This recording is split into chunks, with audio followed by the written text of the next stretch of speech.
माननीय माननीय नेताजी के बाद हम बताएंगे। अच्छा आप बताइए। ठीक, सोचिए, एक लंबी सूची है इनकी अध्यक्ष महोदय। पिछली बार भी मैंने टेबल किया। अध्यक्ष महोदय, कम से कम नेता सदन इन परिवारों की मदद करें और कोई ऐसा इंतजाम करें जिससे सड़कों पर जानवर सांड न घूमें, आपकी ट्रैफिक, आपकी और जानें बच सकें और खासकर किसानों की जान बच सके। वैसे तो ये सरकार बहुत तैयारी करती है और सालों साल इंतजार करती है कि इस आयोजन को कैसे करने का मौका मिले। किसी को शिकायत नहीं है। कोई भी आयोजन हो, उस आयोजन में सरकार की अगर जिम्मेदारी है सुरक्षा की, सेफ्टी की, सिक्योरिटी की, तो सरकार को करना चाहिए और ये सरकार की जिम्मेदारी है। आप फूल बरसाते हैं, हेलीकॉप्टर किराए पे लाते हैं, है सरकार का हेलीकॉप्टर इस्तेमाल करते हैं, अधिकारी पैर दबाते हैं, अधिकारी खाना खिलाते हैं, अधिकारी देखभाल करते हैं, और कोई गलत नहीं है। अगर मैं कोई त्यौहार मनाता हूं, लेकिन मैं समाजवादी हूं, तो मैं अपने घर में मनाता हूं, उसका कोई प्रचार नहीं करता मैं। लेकिन अगर मुख्यमंत्री जी जाते हैं, फूल बरसाते हैं और सम्मान करते हैं, तो अध्यक्ष महोदय, मैं आपसे के माध्यम से जानना चाहता हूं नेता सदन, कि जिन लोगों की जान गई है आप उनकी मदद क्यों नहीं कर रहे हो? और मैं तो वो हूं और हम समाजवादी वो लोग हैं जिन पर आरोप लगता था कि भेदभाव करते हैं हम लोग मदद में। मुझे याद है, मैंने अखबारों में पढ़ा और लोगों से सुना कि कुछ लोग ये कहते थे कि अगर किसी की दाढ़ी बड़ी है उस हिसाब से मदद मिलती है, छोटी दाढ़ी है तो कम मदद, बड़ी दाढ़ी है तो ज्यादा मदद मिलती है। इस तरह की बातें की जाती थी केवल इसलिए कि नफरत फैले समाज में और झूठे झूठे आरोप लगते थे। इसलिए अध्यक्ष महोदय, जिन कावड़ियों की जान गई है, मैं उन परिवारों से मिला हूं, मैं उन परिवारों के बीच में बैठा हूं जाकर के। सब किसान हैं, गरीब हैं, और हमारे माननीय सदस्य भी गए हैं वहां के जिले के और आसपास के जिले के। क्या उन परिवारों की मदद नहीं होनी चाहिए? मैं मांग करता हूं सदन में, और पिछली बार भी मैंने मांग की थी, जब कस्टोडियल डेथ बलवंत सिंह की हुई थी, मैंने कहा था वो बोट हमें नहीं देता, वो बोट आपको ही देता है। आपके लोगों ने कहा कि हम 5 करोड़ की, 2 करोड़ की, 1 करोड़ की मदद करेंगे, सरकारी नौकरी दिलाएंगे। आप पीछे हट गए। आपका बुलडोजर अधिकारी लेकर के गए, एक मां बेटी को जिंदा मार दिया, जला दिया।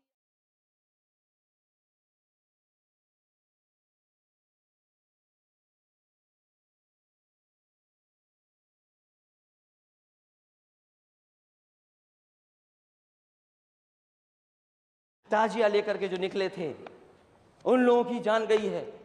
वो लोग घायल, उनके परिवारों में अभी भी घायल हैं। सरकार उन परिवारों की 1-1 करोड़ रुपए से मदद करे, चाहे वो हिंदू हो चाहे मुस्लिम हो। अपने आयोजन में अगर गया है तो उसकी मदद करे, 1-1 करोड़ रुपए दे और उन परिवार की सरकारी नौकरी दे। और अगर आप सरकारी नौकरी नहीं दे रहे हैं तो आपकी हर बात झूठी है। फूल बरसाना, उनके पैर धोना, उनको खाना खिलाना, उनके लिए प्रमुख सचिव, मुख्य सचिव, डीजीपी को भेजना, ये सब फर्जी है। अगर आप 1 करोड़ सरकारी नौकरी नहीं दे रहे हैं तो, चाहे वो कावड़िया हों और चाहे वो ताजिया उठाने वाले हमारे किसी धर्म के लोग हों, हमारे लिए हिंदू, मुस्लिम, सिख, ईसाई सब एक हैं, सब भाई भाई हैं। हमारे अंदर कोई भेदभाव नहीं है। और मैं अध्यक्ष महोदय आपको याद दिलाना चाहता हूं, नेता सदन को, मुझे याद है बांदा की एक खबर अखबार में निकली थी कि एक किसान सूखा में उसने आत्महत्या कर ली, उसकी जान चली गई। और उस समय आप लोग, अध्यक्ष जी मुझे याद है, आप भी सदस्य थे और आपने भी सवाल उठाया था और लोगों ने भी सवाल उठाया था कि सरकार उनकी मदद करे। तो जो अमूमन किसान दुर्घटना बीमा जो कभी समाजवादी सरकार में शुरू हुई थी योजना, उसके तहत मदद, मंडी से मदद और मुख्यमंत्री कोष से मदद, तो उन परिवारों को 10 लाख से ज्यादा और कुछ लोगों को 12, कुछ लोगों को 15 लाख रुपए देने का काम उस सरकार में, पता नहीं कहां से सबसे ज्यादा आपके जिले में आ रहे हैं और आपकी बाद में मुझे पता लगा वो उपाय कर लेते ना ये वहाँ सबसे से। अधिकारियों ने कहा मनोज कि जो एक खबर थी इसमें 10-12 जो मरने की एक अरे खबर जो आप गलत है। उपाय यहाँ बताना चाहते हैं वही ये बता किसान देते नहीं ना, था। ना हो रहा एक्सीडेंट। ये मैकेनिक था, वादा था। माननीय नेताजी के तो बाद मैंने हम कहा कि बताएंगे। अगर सरकार से उसकी मदद हो सोचिए, गई एक है लंबी सूची और है हमारे इनकी। पत्रकार पिछली बार भी साथी मैंने अगर किसान टेबल लिख किया। दिया है तो उससे अध्यक्ष पैसा महोदय, वापस कम नहीं से होगा। कम समाजवादी नेता सरकार ने मदद करनी तो मदद करें आए और कोई सामने ऐसा क्यों नहीं इंतजाम मदद कर रहे करें आप? जिससे सड़कों पर जानवर सांड न घूमे, आपकी ट्रैफिक जहाँ आपकी और जानें बच सकें और खासकर किसान के किसानों की लिए जान बच आप सके। एक्सपोर्ट के दरवाजे तो ये खोल रहे हैं। सरकार बहुत तैयारी करती है और सालों एक्सपोर्ट साल है, इंतजार हाँ। करती है। और कितना एक्सपोर्ट कर रहे हैं आप? केंद्र सरकार ने 20 जुलाई को बड़ा फैसला लेते हुए गैर बासमती चावल का निर्यात पर बैन लगा दिया है और आप हमें सपना दिखा रहे हैं कि हम एक्सपोर्ट करने जा रहे हैं। गन्ने का भुगतान अभी भी बकाया है, अभी भी बड़े पैमाने पर बकाया है। सरकार, मुझे उम्मीद है कि सरकार बताएगी कि कितना भुगतान अभी होना है। इस सरकार से किसानों को कोई उम्मीद नहीं करनी चाहिए, गरीब को कोई उम्मीद नहीं करनी चाहिए। ये केवल इनका एक नारा है कि हम आय दोगुनी करेंगे। जब आप किसानों की जमीन छीन लेंगे, जमीन छीन लेंगे तो किसान आखिरकार जीवन यापन किस पे करेगा? और अगर किसान शांतिपूर्ण धरने पर बैठे हैं, मुझे याद है हमारी पार्टी का एक डेलीगेशन गया ग्रेटर नोएडा प्राधिकरण में, लगभग 55 गांव के किसान पिछले कई महीनों से वहां पर आंदोलन करने धरने पे बैठे रहे। कई बार समझौता हुआ, बातचीत हुई, लेकिन बातचीत होने के बाद, आश्वासन के बाद सरकार पीछे हट रही है और जानबूझ करके उन पे गंभीर धाराएं लगा करके उन्हें जेल भेज दिया। अगर किसान अपनी जमीन दे रहा है और आप उस पर मुनाफा कमाएंगे, आप बिजनेस करेंगे। ये नोएडा, ग्रेटर नोएडा को जमीन जो ली जा रही है वो कोई पेड़ लगाने के लिए जमीन नहीं ली जा रही है। एंड ऑफ डे आप उस पर बिजनेस करेंगे, मुनाफा कमाएंगे। तो आप किसानों की जेब क्यों नहीं भर रहे हैं? किसानों की मदद क्यों नहीं कर रहे हैं? और कई मौके ऐसे आए थे समाजवादी सरकार में जब हम लोगों ने सर्किल रेट बढ़ा करके किसानों की जमीन एक्वायर की थी। क्या आपको फर्क पड़ता है अगर सर्किल रेट बढ़ जाए तो? क्या आपके खजाने से जा रहा है? खजाना फिर भर जाएगा। जितना खजाने से पैसा जनता को दोगे, गरीब को दोगे, उतना खजाना वापस आ जाएगा। समय समय पर हमें अयोध्या के किसान भी मिले, गरीब भी मिले। अभी कुछ दिन पहले परिक्रमा मार्ग के लोग मिले मुझे, किसान, निषाद हैं और दूसरी बिरादरी के लोग हैं, हमारे समाज के भी लोग हैं। और कमाल तो ये है, परिक्रमा का अलाइनमेंट बदल रहे हैं। जो परिक्रमा सदियों से पौराणिक उससे यात्रा होती थी, जमीन हमारी कीमत बढ़ जाए, उसकी जमीन चली जाए। और सर्किल रेट क्या? वही जो किसान का मार्केट वैल्यू से जाने कहां सर्किल रेट। मुझे उम्मीद है कि एक पुण्य काम के लिए आप जमीन ले रहे हैं, उनका सर्किल रेट जरूर बढ़ाएंगे। वो गरीब हैं, वो निषाद समाज के हैं, यादव समाज के हैं और भी पिछड़े समाज के हैं। कम से कम उनके साथ अन्याय नहीं होगा। और फिर उस परिक्रमा मार्ग पर पेड़ लगे हुए हैं और हिस्टोरिकल और आपके हमारे जो पौराणिक हैं, जिनकी कोई विशेषता है कोई ना कोई, वो पेड़ लगे हुए हैं, सब काटे जा रहे हैं। शायद नेता सदन को ये ना पता हो, हालांकि मैं ये बात नहीं कह सकता हूं, लेकिन मैं एक सुझाव के तौर में कह रहा हूं कि अगर आप उनको ट्रांसलोकेट कर सकें, निकाल करके दूसरी जगह लगा सकें, तो बड़ी कृपा होगी। क्योंकि आपके पेड़ लगाने का शौक तो केवल कागजी है, आप कागज पे बहुत अच्छा पेड़ लगाते हैं, बोले ये साल इतने करोड़, बोले ये साल इतना करोड़, ये साल इतने करोड़, और शायद नेता सदन अभी तक तो 133 करोड़ पेड़ लगा चुके हैं। पता नहीं ये कहाँ लगाने, कहीं ऐसा तो नहीं चोरी छिपे टमाटर के पौधे लगा दिए गए हों कहीं। 133 करोड़ पेड़ कहाँ लग रहे हैं? ये सब कागज पे लग रहे हैं, कहीं नहीं लगाए जा रहे हैं, केवल कागज पे लगाए जा रहे हैं। और अगर पेड़ लगे भी होते तो शायद जंगल दिखाई देगा। अध्यक्ष महोदय, कितना समय देंगे आप मुझे? जितना आपने मांगा था उससे ज्यादा हो गया।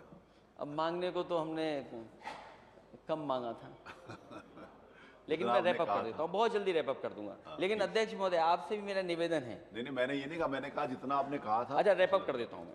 आप बताइए प्लीज। फार्मर्स की डबल इनकम कैसे होगी? कोई माननीय सदस्य ऐसा नहीं जिसने सूखा पर और बाढ़ पर चिंता व्यक्त न की हो। कोई ऐसा सदस्य नहीं है जिसने सूखा और बाढ़ पर अपनी बात न रखी हो, क्योंकि वो जब क्षेत्र में जाते हैं, कुछ सदस्यों के क्षेत्र में बाढ़ बहुत है, कुछ सदस्यों के क्षेत्र में सूखा है, लेकिन सरकार क्या कर रही है?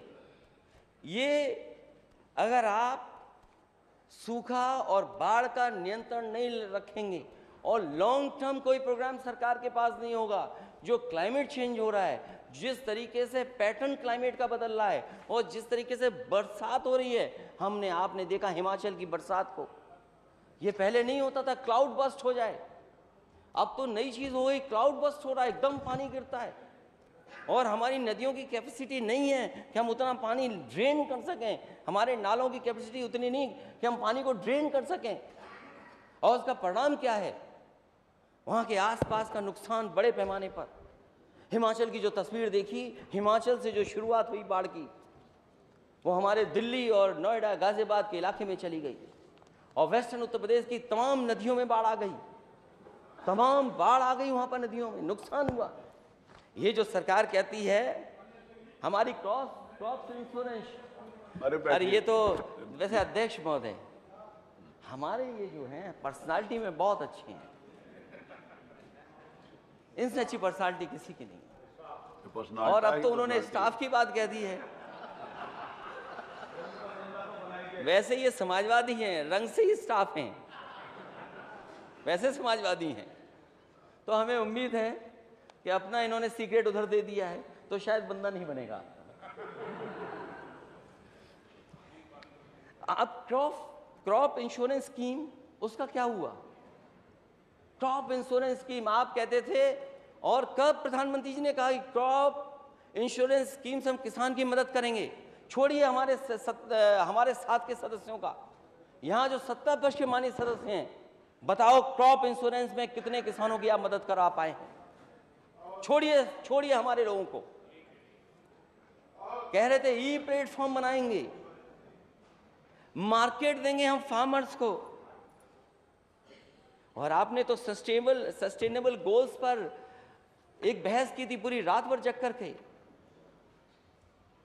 और कहते थे कि हम तो उनका भर देंगे, क्या जेब भर देंगे। और बिजली पे तो अभी हम बोले ही नहीं है। बिजली की हालत क्या है? क्या हालत है बिजली की?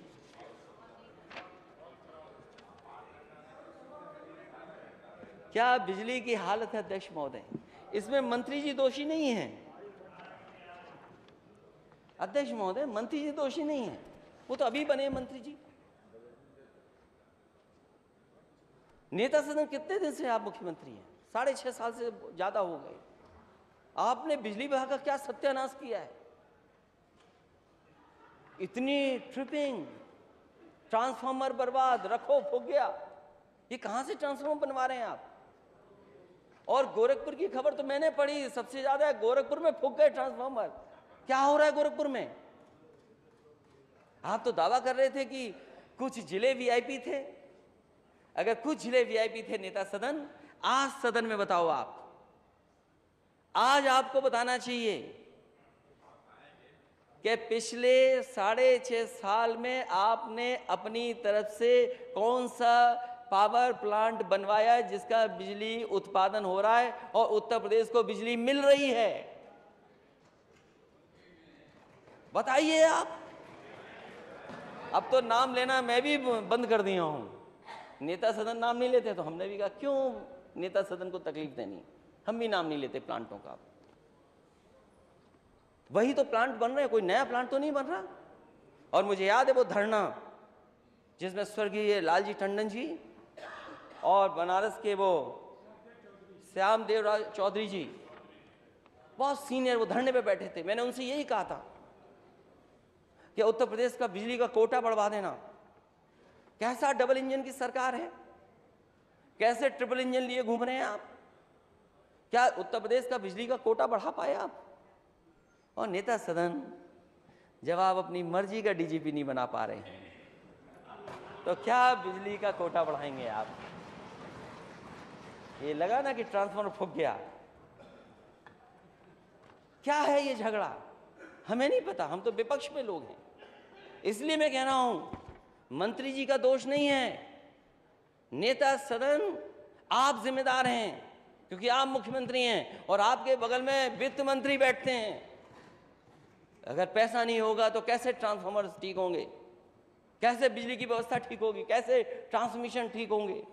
ये माननीय सदस्य बोले या ना बोले, लगता है आपने उन्हें भी डरा के रखा हुआ है। वो जानते हैं कि क्या हालत है। 24 घंटा लाइट है।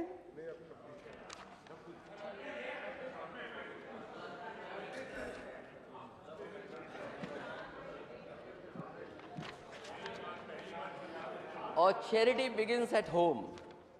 एक बीजेपी बहुत कहती परिवारवाद की शुरुआत नेता सदन आपने की है, आपने शुरू की। आप मुझसे पहले लोकसभा में सांसद बने तो आपको सदन को यह बताना पड़ेगा कि परिवारवाद किसने पहले शुरू किया। और आपको तो डबल लाभ मिला, डबल इंजन डबल लाभ। आप सांसद भी बने और मठ के अध्यक्ष भी बन गए आप ही, मालिक भी आप ही हैं। तो परिवारवाद का असली लाभ तो आपको मिला है, हम लोगों को नहीं मिला किसी को। तो ये जो परिवारवाद है अगर किसी ने शुरुआत की है तो हमारे नेता सदन ने शुरुआत की।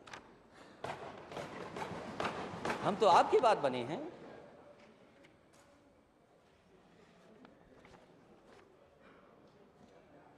मैंने जो बात कही charity begins at home, vice chancellor का कितना सम्मान किया गया गोरखपुर में। हम लोगों ने वो वीडियो देखा। क्या ऐसे सम्मान होता है उत्तर प्रदेश में वाइस चांसलर जी का? और जब वो छूट करके आए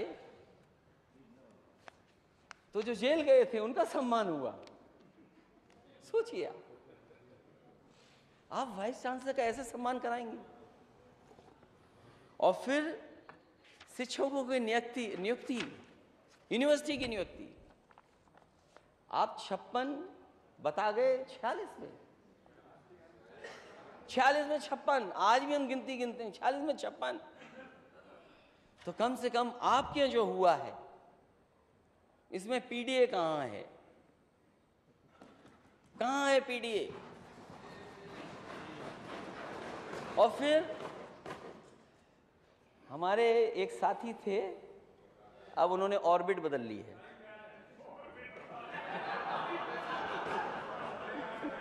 अध्यक्ष महोदय,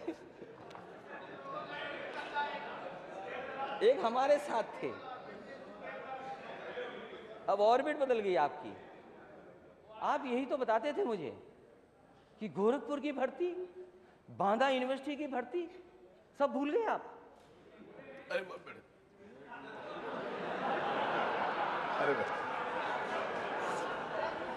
और अध्यक्ष महोदय अगर खड़े ही हो रहे हैं, अरे खड़े अध्यक्ष मैं बैठ जाऊंगा, खड़े हो रहे हैं। अगर आप मानिए सर एक मिनट। अध्यक्ष महोदय, ये जितने लोग बैठे हैं उन्होंने एक गाना सुना था और जब मैं मंच पे रहता था इनके साथ तो एक गाना हमेशा गाते थे, चल सन्यासी मंदिर में। और अब मैं बैठना चाहूंगा और आप खड़े होना। अध्यक्ष महोदय, केवल गाने के लिए खड़ा कर रहा हूं इनको। जो पहली लाइन तो इन्होंने गा दी, उस गाने की दूसरी लाइन गा दे, मैं बैठ जा रहा हूं। मेरे अंगने में तुम्हारा क्या काम है?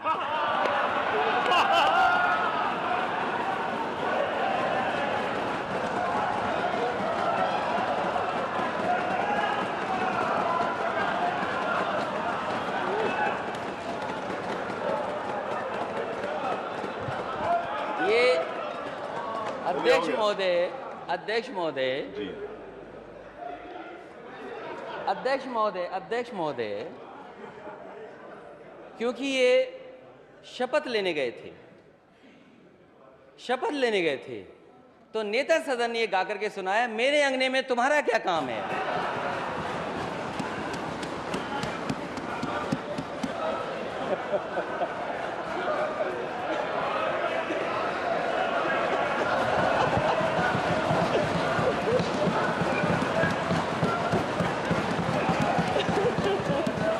चलिए हो गया। थैंक यू, अभी thank you sir, thank you, धन्यवाद धन्यवाद धन्यवाद धन्यवाद सर, थैंक यू। तो अध्यक्ष महोदय, मैं जानता हूं ये गाना बड़ा फेवरेट है लोगों का, लेकिन अब सोचिए, तो मैंने कहा कि गोरखपुर यूनिवर्सिटी में पीडीए कहाँ है? ये 69,000 शिक्षक, यहाँ कोई मान्य सदस्य इधर का उधर का नहीं है जिससे ये शिक्षक न मिले हों। नेता सदन अपने माननीय सदस्यों से पूछिए, क्या ये लोग मिले हैं उनसे कि नहीं मिले हैं? कोई नेता सत्ता पक्ष का नहीं कह सकता है कि वो शिक्षक उनसे मिलने ना आए हों। हमारे माननीय सदस्य लालजी वर्मा जी बैठे, उन्होंने उठाया, आपसे भी बताया होगा कि हम अपने लोगों से सबसे मिल के आए हैं, लेकिन क्या है इनके साथ? इनके साथ भेदभाव इसलिए क्योंकि ये पीडीए हैं।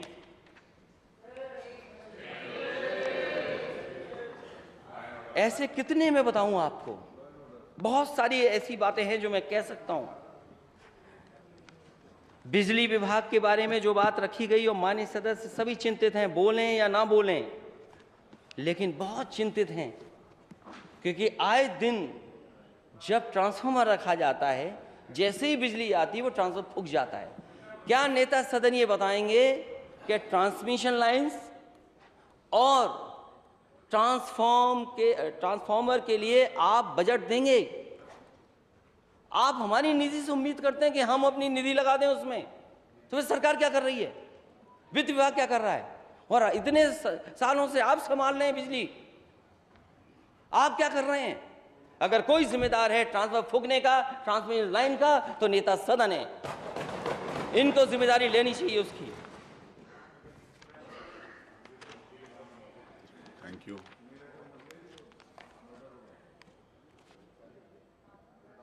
सुना है ये अस्पताल नहीं चला पा रहे हैं, और लग ये रहा है कि जानबूझ करके अस्पताल नहीं चला रहे, और इसलिए अस्पताल नहीं चला रहे हैं क्योंकि इन्हें प्राइवेट हाथों में देने अस्पताल। पहले कहा कि मेडिकल कॉलेज पीपीपी पे दे देंगे, पता नहीं कितने मेडिकल कॉलेज की तैयारी है पीपीपी देने की। अब 15 सीएससी देने जा रहे हैं प्राइवेट में, 15 सीएससी। और ये तो हमारे छापामार मंत्री जी बन के रह गए। अरे आप डिप्टी सीएम हैं, क्यों अपने आप को अंडर एस्टिमेट करते हैं? इतने अच्छे खासे हैं, हाइट आपकी ज़्यादा है, आप काम ज़्यादा कर सकते हैं, उम्र कम है आपकी, वित्त मंत्री से कम उम्र के हैं, आप केवल छापा मार रहे हो। क्या आप अखबार नहीं पढ़ते, सोशल मीडिया नहीं देखते? हाँ, लेकिन अगर कहीं शादी में भी गए होंगे तो उसकी फोटो सबसे पहले लगा देंगे। क्या आपको अपने अस्पतालों का दिखाई नहीं दे रहा है? ये इमरजेंसी वार्ड में डॉक्टर की जगह पहुंचा सांड, जान बचा करके भागे तीमारदार। यूपी के बहराइच के अस्पताल में घुसा आवारा सांड, बताइए ये हालत है। यूपी के अस्पताल में कुत्ते द्वारा शव को नोचने की घटना, ये हालत है अस्पतालों की। और चलिए अब हो गया। आवारा कुत्तों का कहर सरकारी अस्पतालों में। क्या हालत कर दी आपने सरकारी अस्पतालों में। शराबस्ती के सरकारी अस्पताल में बेड पर कुत्तों का कब्जा, ये हालत है आपके अस्पतालों की। चलिए उसको फिर बोलिए। अब आज किस जिले का मैं बताऊं, हरदोई का बताऊं, किस जिले का बताऊं, किस जिले का ना बताऊं। अच्छा, जिला अस्पताल हुआ मरीजों से हाउसफुल, मरीज इतने कि आपका अस्पताल में बेड नहीं, और अगर मरीज जाता है तो दवाई नहीं, इलाज नहीं, और कोई ऑपरेशन नहीं करा सकता। कब ऑपरेशन होगा पता ही नहीं, जो मदद मिलनी चाहिए वो पूरी नहीं। आप कहते हो मेडिकल कॉलेज, दिल्ली जाएं, बंबई जाएं, जाने कहां कहां जाते हैं, वहां होर्डिंग लगे हुए इतने मेडिकल कॉलेज। किस बात के लिए मेडिकल कॉलेज बन रहे हैं? मैंने पहला मेडिकल कॉलेज जो स्टेट और सेंटर के बजट से बना था उसके बारे में बताया था, शाहजहांपुर के बारे में। आज तक उसमें प्रोफेसर, टेक्निकल स्टाफ कुछ है ही नहीं। क्या नेता 6.5 साल से आप कर रहे हैं? बिस्तरों पे कुत्ते घूम रहे, दवाइयां नहीं, इलाज नहीं, इंतजाम नहीं। ये है आपका उत्तर प्रदेश $1 ट्रिलियन इकोनॉमी का। क्या आपको अपने वित्त विभाग पे भरोसा नहीं? आपने कंपनी हायर कर ली बाहर से। क्या आपको अपने IAS अधिकारी पे भरोसा नहीं कि वो फैसला नहीं सही लेंगे? आपने नीति आयोग, तमाम सुझाव देने वाले एक्सपर्ट, किसी की परवाह नहीं, केवल आपने एक कंपनी हायर कर ली कि यही बताएगी कि $1 ट्रिलियन इकोनॉमी कैसे होगी। इसका मतलब सब विभाग आपके खराब। अब जवाब आ जाने दीजिए। तो ये हालत है। और फिर जितना कहा था उससे ज्यादा बोलने का अधिकार है, लेकिन एक समय निर्धारित था। मैं उसके लिए फिर भी निर्धारित नहीं करा। फिर भी जब कल मैं सदन में था, हालांकि अध्यक्ष महोदय मोबाइल ऑन नहीं करना चाहिए, लेकिन ऑन हो गया और किया ऑन, तभी सूचना मिली कि अपराधियों ने घुस करके जैन परिवार, एक व्यापारी परिवार के बेडरूम में हत्या कर दी। सोचिए आप जीरो टॉलरेंस रखते हैं कानून व्यवस्था के लिए। आप कानून व्यवस्था पे जीरो टॉलरेंस, और अपराधी कहां जा रहा है? बेडरूम में, और हत्या कर दी जाके बेडरूम में। ये कल की घटना है। और मेरठ जैसे दिल्ली से सटा हुआ केवल एक घटना नहीं उत्तर प्रदेश में। और जो NCRB का आंकड़ा बताते रहे थे कल, या सदन में रखा जाता है, ये सरकार तो वो है जो आंकड़ों से खिलवाड़ कर रही है। अगर कोई अधिकारी सही इंडिकेटर्स दे दे, एक हेल्थ इंडिकेटर्स सही दिए एक अधिकारी ने, दिल्ली के अधिकारी ने, उस अधिकारी को हटा दिया गया। यहां अगर कोई अधिकारी सही डेटा दे देगा तो अधिकारी की खैर नहीं, ये भी सरकार कर रही है। तो घटनाएं कितनी हो रही हैं। और जो घटनाएं कानून व्यवस्था पे जीरो टॉलरेंस की बात करने वाले लोग, जीरो टॉलरेंस की बात करने वाले लोग, उनके पार्टी के लीडर्स क्या कर रहे हैं? कितनी घटनाएं हैं उत्तर प्रदेश में। NCRB का आंकड़ा देख लीजिए आप। अगर NCRB का आंकड़ा अगर आप देखेंगे तो आप खुद महसूस करेंगे कि आंकड़े में क्या दिखाई दे रहा है उत्तर प्रदेश का। दलितों के, पिछड़ों पर सबसे ज्यादा अन्याय, साइबर क्राइम में सबसे ज्यादा आगे, कस्टोडियल डेथ में सबसे आगे हम लोग बढ़ रहे हैं, और महिला पे अपराध सबसे ज्यादा। और फिर कैसे आपसे उम्मीद करें न्याय की? मणिपुर जैसी घटना आपकी सरकार में हो जाए। मणिपुर की जो घटना हुई कोई सामान्य घटना से तुलना नहीं कर सकता है। जो मणिपुर की घटना हुई वो कोई घटना ऐसी नहीं है जो विधानसभा में ना उठे। तो उठा चुके हैं हम। वो इसीलिए उठाई थी अध्यक्ष महोदय क्योंकि हमारे नेता सदन स्टार प्रचारक हैं।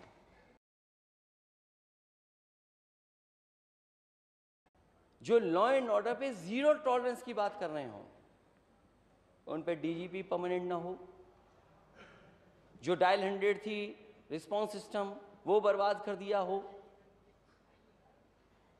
और कोई जिला ऐसा नहीं या कोई जगह ऐसी नहीं बीची जहां सबसे ज्यादा महिलाएं असुरक्षित महसूस न कर रही हो। और इस सरकार में कुल इनकाउंटर 10,000,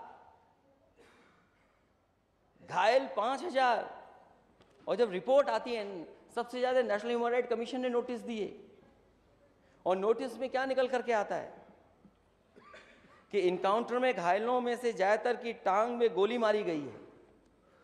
बहुत अच्छा निशाना है, टांग में गोली जाती है केवल।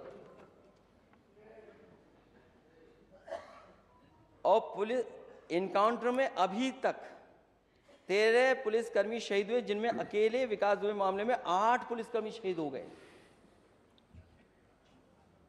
देश के इतिहास में पहली बार ऐसा हो रहा है कि पुलिस बाइक से दौड़ाते हुए व्यक्ति की भी टांग में गोली मार रही है। इतनी निशानेबाज है पुलिस।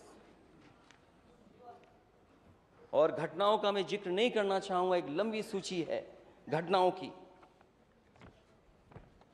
मुझे याद आ रहा है चंदन गुप्ता और यहाँ के नेता सदन से लेकर के सभी याद कर रहे होंगे, कासगंज की घटना। आपने क्या आश्वासन दिया था? दोषियों को सजा मिलेगी,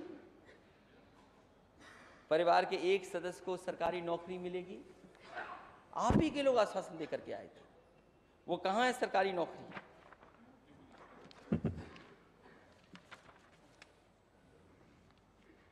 मैं चाहूंगा अध्यक्ष महोदय, 1 घंटा हो गया। ये जो $1 ट्रिलियन इकोनॉमी का सपना है, इस पे मुख्यमंत्री जी जरूर बोलें।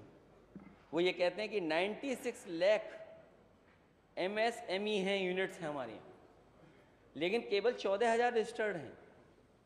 आखिरकार उन्हें डर किस बात का है? रजिस्टर क्यों नहीं कर रहे हैं वो? क्या इंस्पेक्टर राज से डर है उनको? और फिर आपके लखनऊ का सबसे बड़ा इंडस्ट्रियल जो एरिया है सोहनी नगर, क्या वहाँ के इंडस्ट्रियलिस्टों की समस्या का समाधान हुआ? अगर आप उनकी समस्याओं का समाधान नहीं कर सकते तो उम्मीद नहीं कर सकते कि $1 ट्रिलियन इकोनॉमी के पास भी आप पहुँच पाएंगे। आप कहते हैं सिंगल विंडो क्लियरेंस। ये क्या है सिंगल विंडो क्लियरेंस आपका? जहाँ पर अधिकारियों को उद्योगपति मिल ही ना पा रहे हों। कल मैं भाषण सुन रहा था, दिल्ली से बात आई कि उन्होंने 13 करोड़ लोगों को गरीबी रेखा से बाहर निकाल दिया है। और इस इंटरव्यू में मुख्यमंत्री जी कह रहे हैं इन्होंने उत्तर प्रदेश में 5 करोड़ लोगों को बाहर निकाल दिया गरीबी रेखा से। तो अगर 13 करोड़ वहाँ का माने, देश का आंकड़ा जो दिया जा रहा है, और 5 करोड़ हम इनका माने, तो सबसे ज़्यादा गरीब ही रेखा से बाहर निकले। लेकिन अभी भी PDS सिस्टम चल रहा है, और जो तेल दिया जा रहा था वो बंद हो गया केवल। बहुत सी चीज़ें हैं इसमें, थैंक यू, धन्यवाद जिन सर। पर मैं अपनी बात रखना भी चाहता था। फिल्म अब आगे सिटी, सब। पता नहीं फिल्म सिटी कब बनेगी, अब जनरल चर्चा पर और फिल्म सिटी की ज़रूरत क्या है? फिल्म सिटी की ज़रूरत क्या है? जो शिकायतें या जो बातें आई थीं, हालांकि बेरोजगारी पर तो हमारे मुख्यमंत्री जी के पास एक आंकड़ा है, वही आंकड़ा हमेशा दे देते हैं। यहाँ जितने बैठे माननीय सदस्य हैं, अगर वो आंकड़ा हम सही मान लें आपका, तो इसका मतलब ये हुआ कि बेरोजगारी है ही नहीं उत्तर प्रदेश में। कोई माननीय सदस्य अगर तैयार हो इस बात के लिए करेगा कि बेरोजगारी उत्तर प्रदेश में नहीं है। कोई गांव ऐसा नहीं है जहां पर बड़ी संख्या में लोग बेरोजगार न बैठे हों और उनके हाथों में कोई काम नहीं है।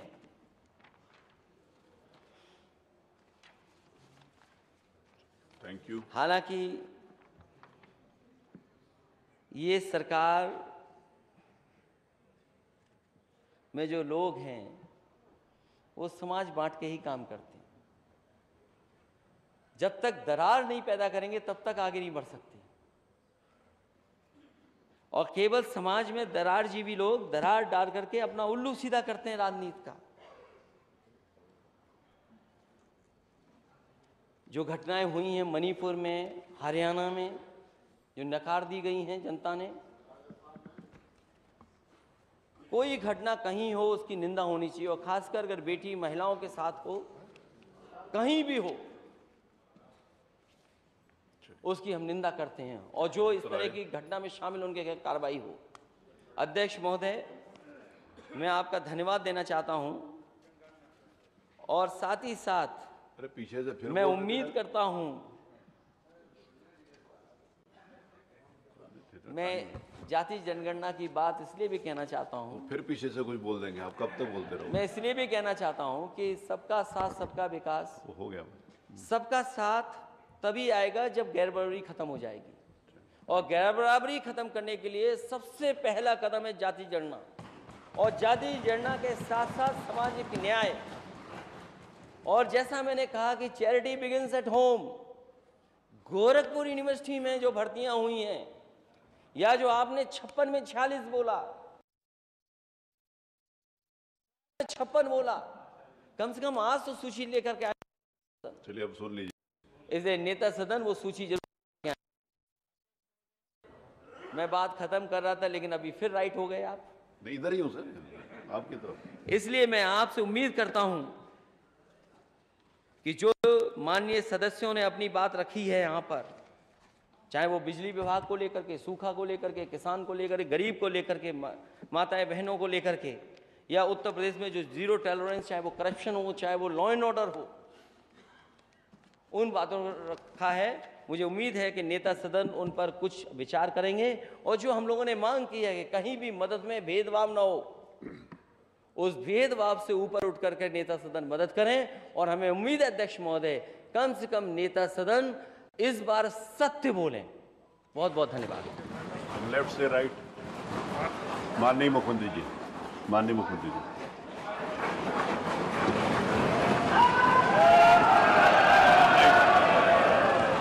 अवधेश जी बैठिए ना, उसके बाद में माननीय मुख्यमंत्री जी को मैंने बुला लिया, प्लीज बैठिए। अध्यक्ष जी, मैं आभारी हूं आपका कि इस माननीय सदन में इस मानसून सत्र में देश के अन्नदाता किसानों से संबंधित इस महत्वपूर्ण विषय पर आपने 3 दिवसीय इस चर्चा को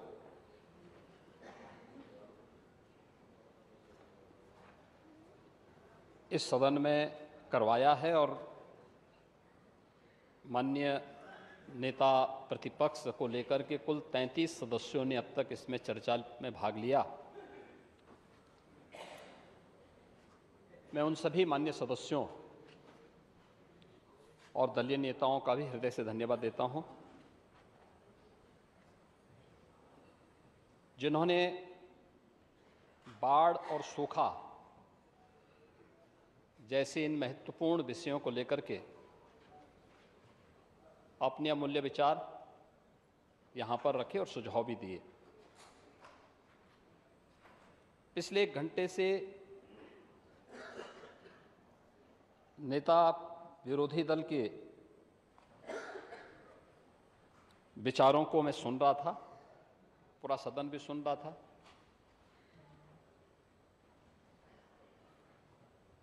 और 1 घंटे के भाषण में बाढ़ और सूखा से संबंधित मुद्दे पर उनको केवल गोरखपुर का जल जमाव याद आया, बाकी और कुछ भी नहीं याद आया था। और ये चीजें दिखाती हैं मुझे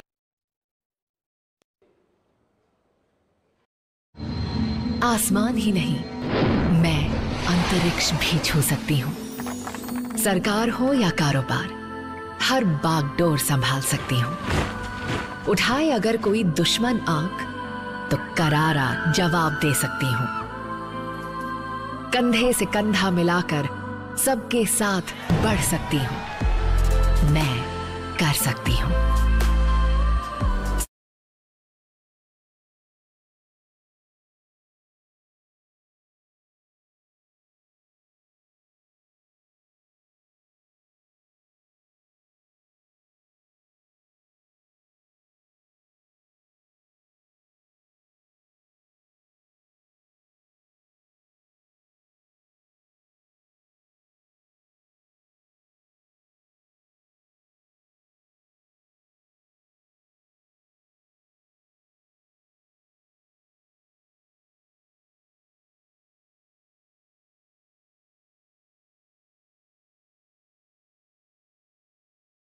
ये लोगों पे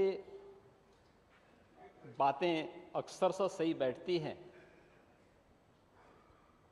क्योंकि जो लोग जन्म से चांदी के चम्मच में खाने के आदी हैं,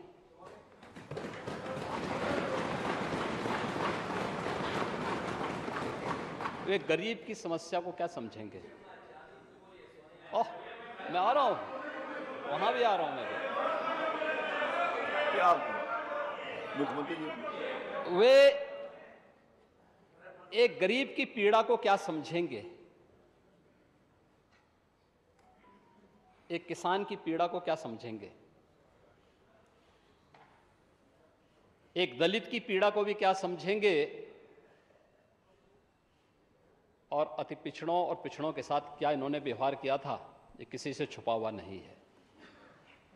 ये तो पूरा प्रदेश जानता है, पूरा देश जानता है। महोदय, महान किसान नेता और भारत के पूर्व प्रधानमंत्री चौधरी चरण सिंह जी ने कहा था कि देश की प्रगति का मार्ग इस देश के गांव, गलियों, खेत और खलिहानों से होकर के जाता है। चौधरी चरण सिंह जी के और मुझे चौधरी चरण सिंह जी की बातों के साथ ही महान साहित्यकार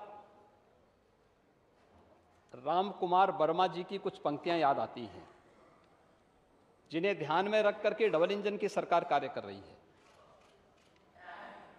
और वह देश के अन्नदाता किसानों के लिए समर्पित पंक्तियां थी कि हे ग्राम देवता नमस्कार, हे ग्राम देवता नमस्कार, सोने चांदी से नहीं किंतु तुमने मिट्टी से किया प्यार, हे ग्राम देवता नमस्कार। ये उसी किसान के लिए है, क्योंकि सोना चांदी से प्यार करने वाले लोग अन्नदाता किसान के महत्व को नहीं समझेंगे, उसके महत्व को समझ नहीं पाएंगे, उसकी पीड़ा को भी नहीं समझ पाएंगे। और इसीलिए जब बाढ़ और सूखा जैसे मुद्दे पर चर्चा की बात आई तो उस मुद्दे को लगातार विषयांतर करने का प्रयास हुआ। अगर भारत की खेती की बात होती है तो नेता विरोधी दल उसके साथ बाड़ी शब्द भी जुड़ता है, पशुपालन भी उसका पार्ट है। और जिस सांड की आप बात कर रहे हैं ना, ये सांड भी उसी का हिस्सा है। आपके समय में ये बूचड़खानों के हवाले होता था, हमारे समय में यही पशुधन का पार्ट बना हुआ है। और इसीलिए उस सच्चाई को आपको स्वीकार करना चाहिए कि आप अपनी विफलता को छुपाने के लिए, कुछ पेपर की कटिंग थी, लगता है कि होमवर्क करते समय शिवपाल जी ने कुछ पुरानी कटिंग भी बीच बीच में रखवा दी थी, क्योंकि ये तो इतिहास गवाह है कि जब परिवार में सत्ता का संघर्ष आगे बढ़ता है तो कुछ ना कुछ चीजें तो सामने आएंगी। और पुराने जो है अनुभवी नेता हैं, शिवपाल जी तो इतना पापड़ बेले हैं, तो कुछ तो सामने आएगा, कुछ तो परिणाम सामने आने चाहिए। और शिवपाल जी, आपके प्रति हमारी बहुत सहानुभूति है। आपके साथ अन्याय हुआ है, हम जानते हैं। और इसीलिए आपके साथ ये लोग न्याय करेंगे नहीं, फिर भी आपकी कीमत को समझेंगे नहीं। नहीं तो दोनों की तो मित्रता है ही।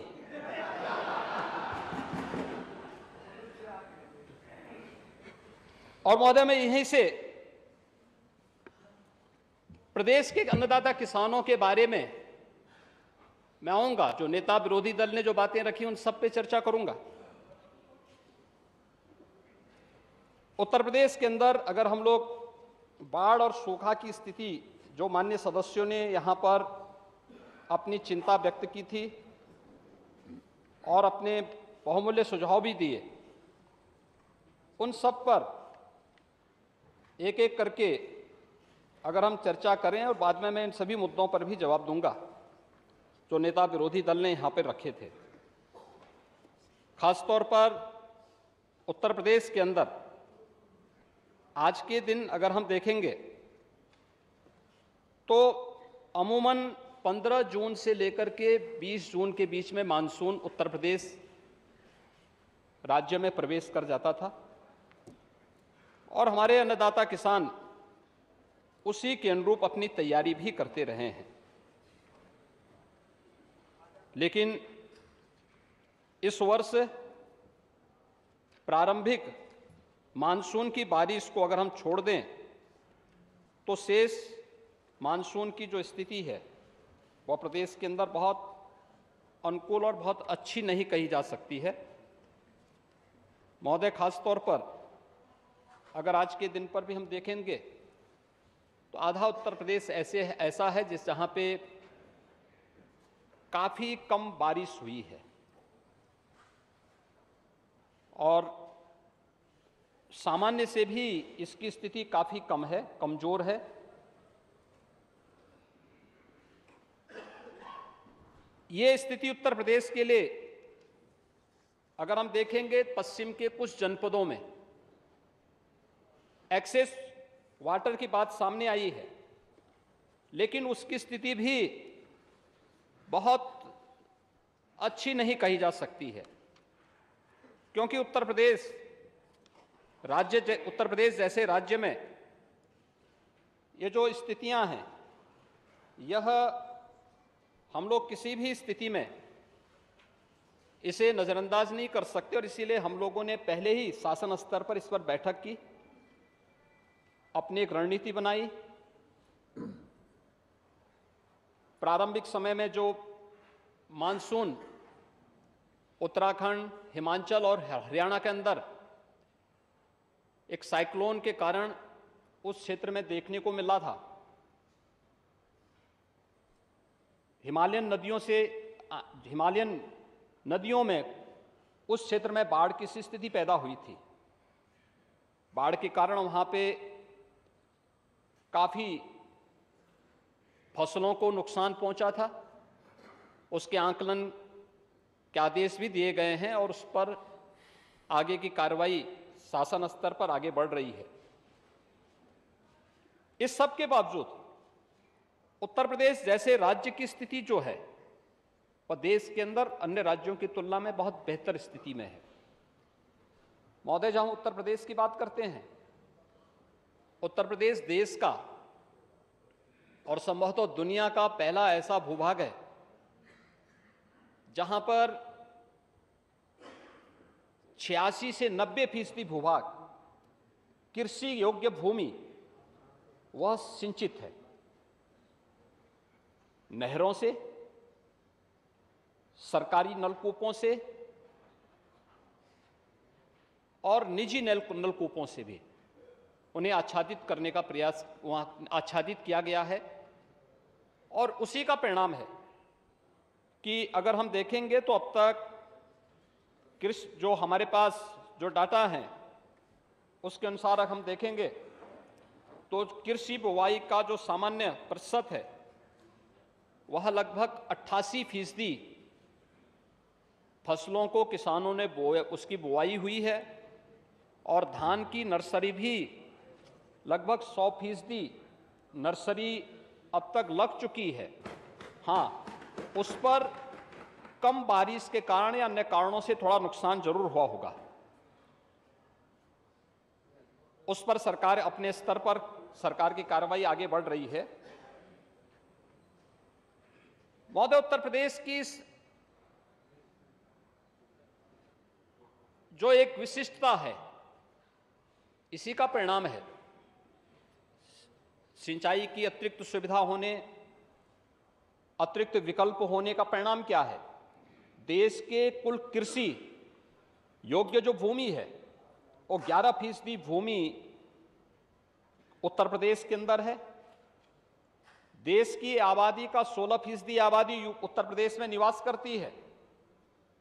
लेकिन देश की कुल खाद्यान्न आपूर्ति यानी खाद्यान्न का जो उत्पादन है उत्तर प्रदेश में 20% होता है, यानी 11% कृषि योग्य भूमि पर उत्तर प्रदेश का अन्नदाता किसान 20% अन्न उत्पादन करता है। और 20% अन्न उत्पादन का मतलब यह दिखाता है कि उत्तर प्रदेश के किसान ने अपने परिश्रम से, अपने पुरुषार्थ से उत्तर प्रदेश को आगे बढ़ाने में अपने स्तर पर किसी भी प्रकार की कोताही नहीं की। सरकार लगातार इस दिशा में अपने स्तर पर प्रयास कर रही है कि किसानों को अधिक से अधिक सुविधाएं दे सकें, और इस दिशा में जो सरकार के स्तर पर अब तक प्रयास प्रारंभ हुए हैं, इसमें अगर हम बाढ़ और सूखा से संबंधित बात करें,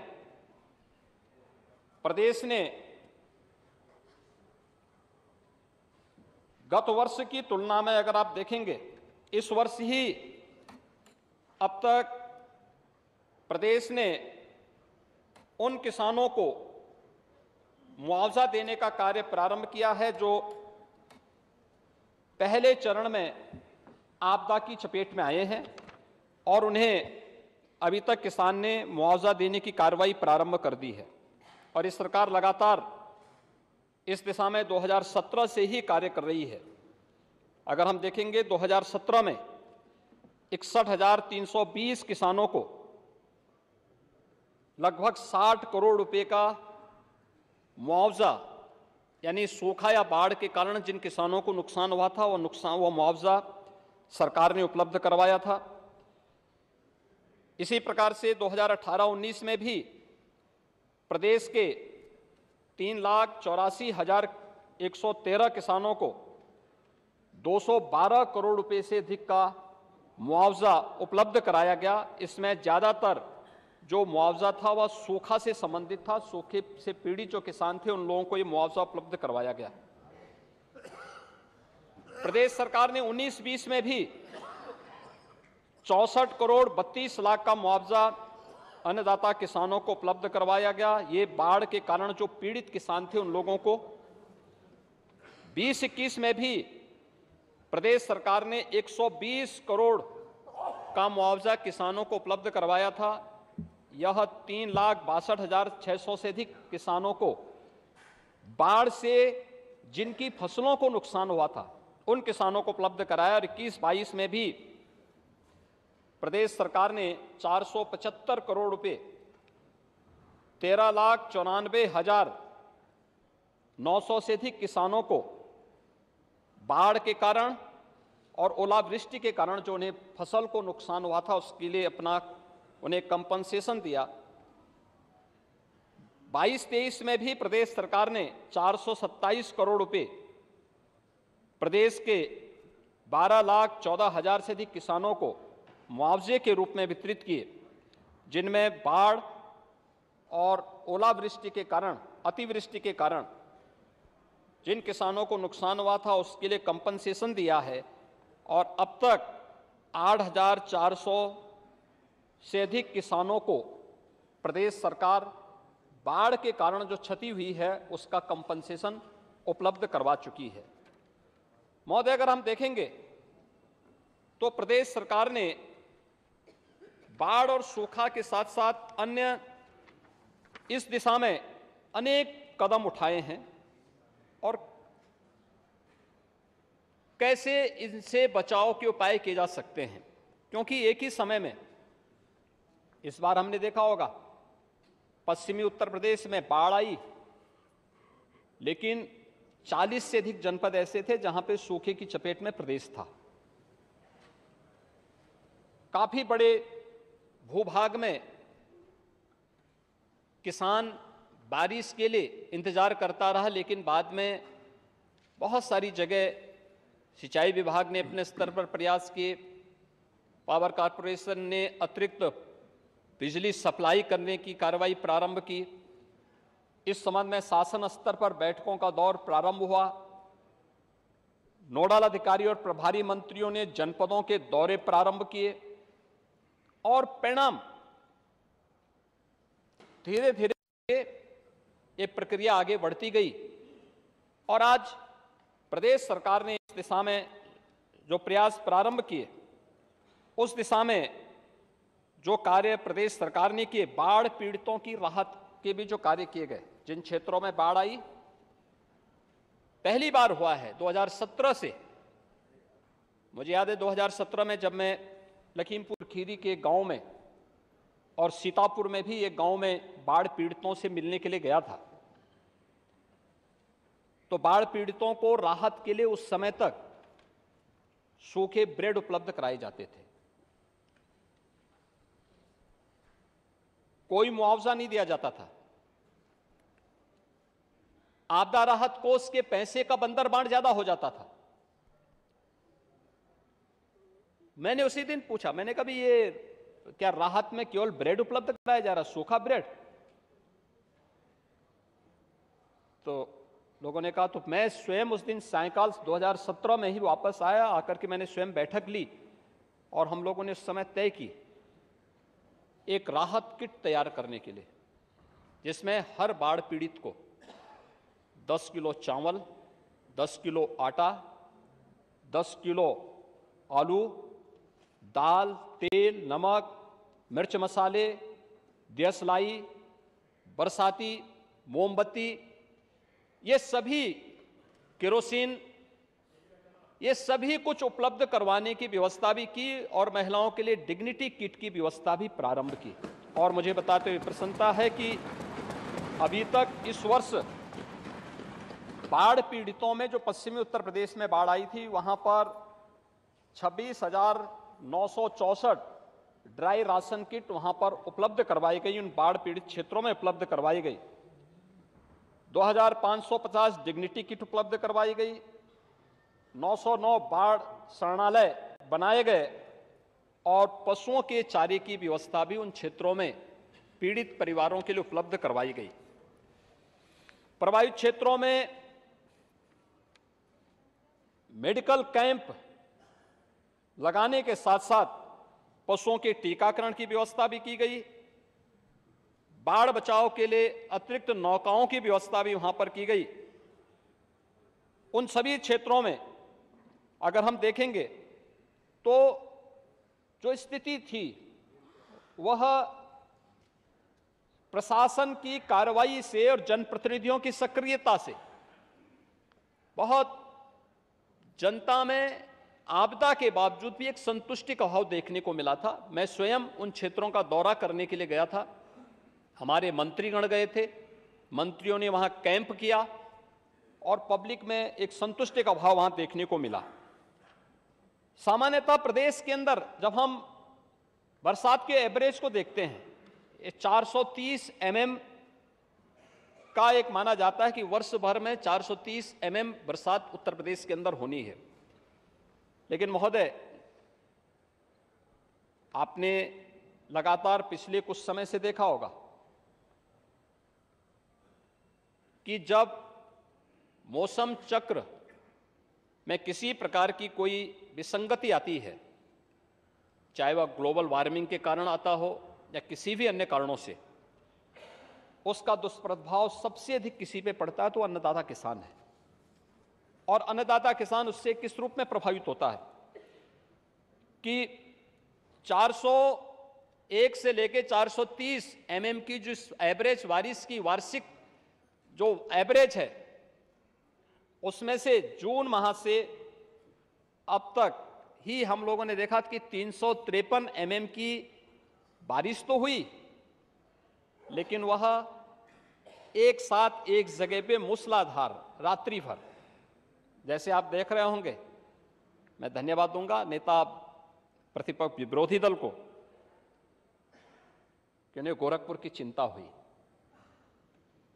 गोरखपुर में कल से लगातार बारिश थी, रात्रि भर बारिश पड़ी। 133 mm की बारिश केवल एक रात्रि में गोरखपुर में पड़ी है, गोरखपुर सिटी के अंदर पड़ी है। और गोरखपुर सिटी के लोग मौज में हैं, मस्ती में हैं, क्योंकि उन्हें मालूम है कि जल जमाव अब नहीं लगने वाला है, अब नहीं होने वाला है। नेता विरोधी दल इन गरीबों की बात कर रहे थे। इंसेफ्लाइटिस से पूर्वी उत्तर प्रदेश में 40 वर्ष में 50,000 बच्चों की मौत हुई थी। 4 बार समाजवादी पार्टी को भी प्रदेश में मुख्यमंत्री के रूप में कार्य करने का अवसर प्राप्त हुआ था।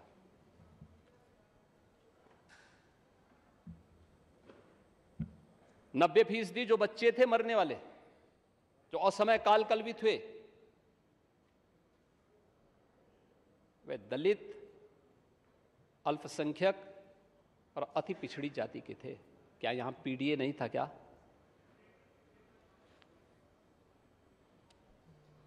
क्या कर रहे थे? 4 बार मुख्यमंत्री बनने के बाद भी आप लोगों ने उसका समाधान नहीं निकाल पाए। आपको तो 5 साल का पूरा कार्यकाल मिला था। और मुझे बताते हुए गर्व है, हमारी सरकार ने अपने पहले कार्यकाल में ही इंसेफ्लाइटिस का समूल नाश कर दिया।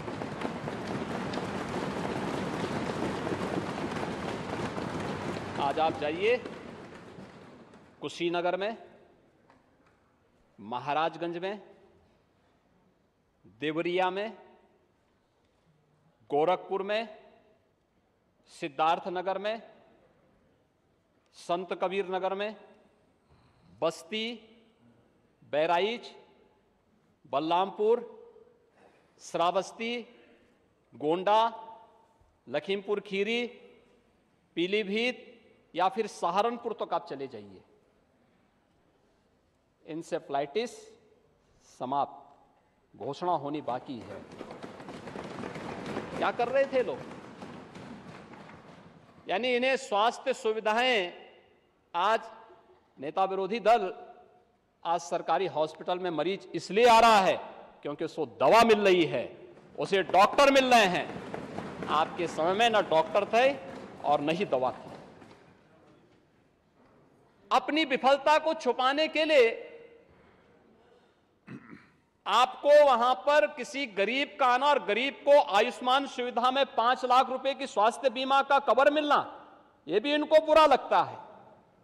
क्या ये आयुष्मान भारत की सुविधा जो प्रदेश के अंदर 10 करोड़ गरीबों को प्राप्त हो रही है, क्या इसमें उत्तर प्रदेश का नागरिक नहीं है क्या? ये 10 करोड़ लोग उत्तर प्रदेश के ही लोग हैं। आपके लिए वह जाति हो सकती है, आपके लिए वो वोट बैंक का मुद्दा हो सकता है। हमारे लिए उत्तर प्रदेश का नागरिक एक परिवार है, परिवार, और परिवार भाव के साथ कार्य करते हैं। इसलिए हर हॉस्पिटल की व्यवस्था को, चूंकि विरासत में एक जर्जर व्यवस्था मिली थी, इसलिए उस व्यवस्था को ठीक करने में, दुरुस्त करने में थोड़ा वक्त तो लगेगा, लेकिन उसको लाइन अप करने में जो वक्त लगे, लेकिन उमड़ती हुई भीड़ इस बात को प्रदर्शित करती है कि पहले से सुविधा बेहतर हुई है, इसलिए लोग विश्वास के साथ वहां आ रहे हैं। अगर विश्वास न हो, क्यों लोग आएंगे? अगर पब्लिक को विश्वास ही नहीं था तो क्यों आपको वोट दिया? दिया ही नहीं वोट पब्लिक ने, फिर से नकार दिया। मैंने कहा ना 14, 17, 19, 22 और फिर चिंता मत करो, 24 में खाता भी नहीं खुलने वाला है।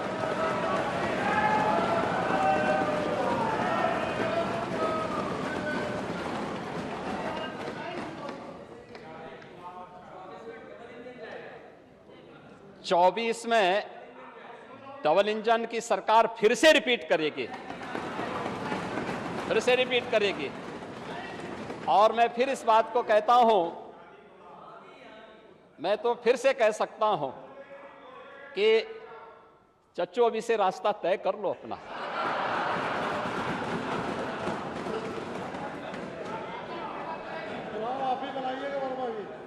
देखो, ये आपके साथ न्याय नहीं करेंगे। जब भी आपका नंबर आता है, आपको चुपचाप काट दिया जाता है। आपके भलमानस को ध्यान में रख करके आपके संघर्ष को कोई ध्यान में नहीं रखता है। और कुछ तो आपको अपने मित्र से कुछ तो सीखना चाहिए।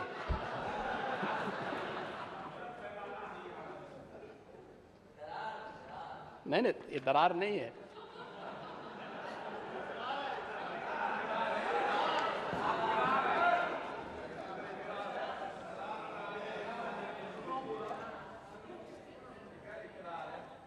महोदय, ये सरकार पहली सरकार है जिस सरकार ने अन्नदाता किसानों के हित में दो अन्य महत्वपूर्ण कदम उठाए थे। एक, वन्यजीव और मानव संघर्ष को आपदा की श्रेणी में घोषित करना है। यह हमारी सरकार ने अपने पहले कार्यकाल में उठाया है। और कोई भी व्यक्ति, वह सर्पदंश से मरे, आपके पसंदीदा सांड से मरे, किसी, हाँ, हम तो, हमारे लिए तो प्रिय है ही, हम तो नंदी के रूप में पूजा करते हैं सांड की, हम तो करते ही हैं। शिवपाल जी, क्या आप नहीं करते हैं? क्या करते हैं ना? तो कुछ तो समझाया करो।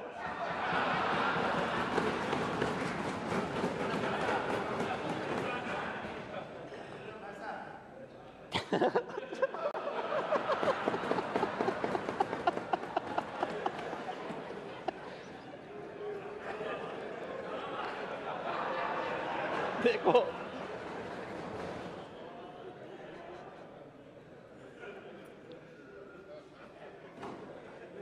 सर्पदंश से, वन्य जीव से, सांड के मारने पर, ये सभी को आपदा की श्रेणी में घोषित करने वाला उत्तर प्रदेश देश का पहला राज्य है। और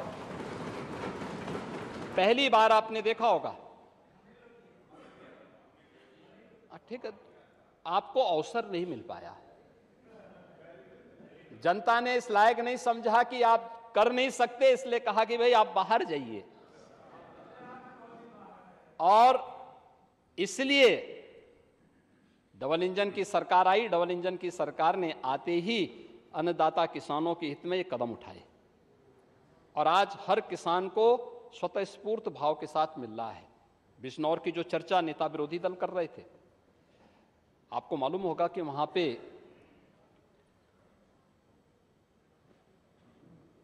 20 ऐसे तेंदुए वहां से निकाल करके रेस्क्यू किया गया है और 6 टीमें लगातार वहां कैंप कर रही हैं। वन्य जीवों के प्रति आपका ये भाव मुझे लगता है कि थोड़ा चिंता पैदा करता है। हम किसान को सुरक्षा भी देंगे, लेकिन साथ साथ